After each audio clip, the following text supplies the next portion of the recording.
tout le monde, j'espère que vous allez bien. Donc aujourd'hui on revient dans une petite décoration de Noël. Vous allez voir, c'est quelque chose de très simple mais qui peut être très sympa. Voilà, je dois réaliser pour Noël les plans de table comme tous les ans pour le Noël chez ma maman. Et du coup, chaque année, j'essaie de trouver quelque chose qui pourrait être original, mais qui pourrait être aussi dans son thème. C'est-à-dire un Noël vraiment dans les couleurs traditionnelles. Elle aime tout ce qui est vintage, donc je vais rester dans le terme du vintage, hein, évidemment, j'ai pas le choix. Donc du coup, je suis partie sur cette décoration. Voilà. Donc vous voyez, c'est très simple. C'est pas très compliqué à faire, hein. Je voulais quelque chose de simple et assez rapide. Elle aime pas trop quand c'est trop sophistiqué non plus. Je veux dire, voilà, pas de mix média. Elle veut quelque chose de très traditionnel, de très joli. Enfin, quelque chose de joli mais simple en fait. Donc du coup, je suis partie là-dessus. Donc j'en ai réalisé pour l'instant 2. Donc voilà, alors... Ce qui est intéressant, c'est chaque en fait petit bouquet, hein, on va appeler ça des petits bouquets, sont différents en fait. Vous voyez, celui-là est un peu plus gros, celui est un peu plus fin. Enfin voilà, chacune des personnes qui sera là à Noël n'aura pas la même décoration, donc c'est plutôt, enfin, aura le même style, aura la même déco, mais dans une faite un peu différemment. C'est-à-dire que celle-là sera un peu plus grosse, celle-là un peu plus fine, l'autre elle sera peut-être un peu plus grande ou un peu plus petite. Enfin voilà.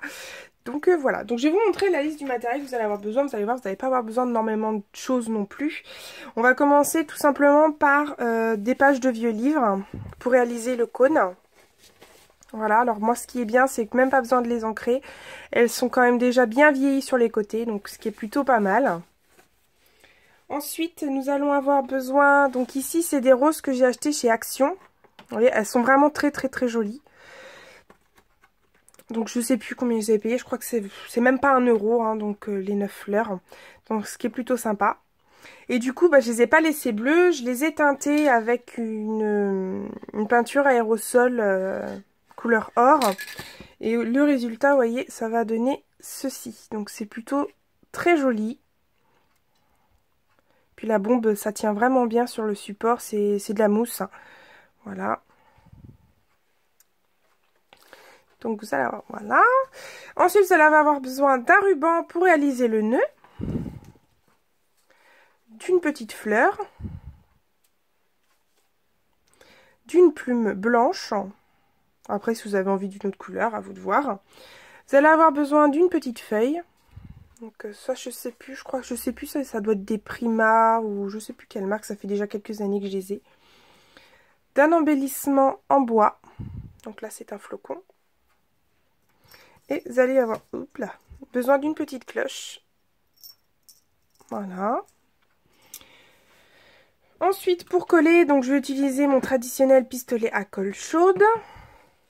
Et pour embosser ma plume, je vais avoir besoin de Versamark et d'une poudre à embosser couleur cerise karma. Donc je l'ai acheté d'occasion il y a quelques temps. Voilà.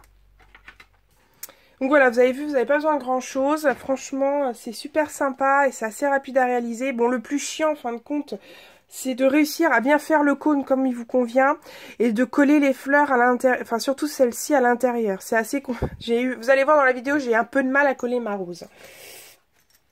Donc hop, là-haut, ça a corné un petit peu là. Bon, de toute façon, ça va se remettre en place sans problème. Et ensuite, je marquerai le nom de la personne ici avec un marqueur noir, mais bon là je vais pas le faire parce que j'ai pas fini, je les ai pas tous finis. Attendez, je le remets un peu en place parce que ça me stresse de le voir un peu rapia-pia. Voilà. Voilà, donc j'espère que cette petite déco très simple vous plaira et que ça pourra vous donner des idées pour un prochain plan de table. Je vous laisse.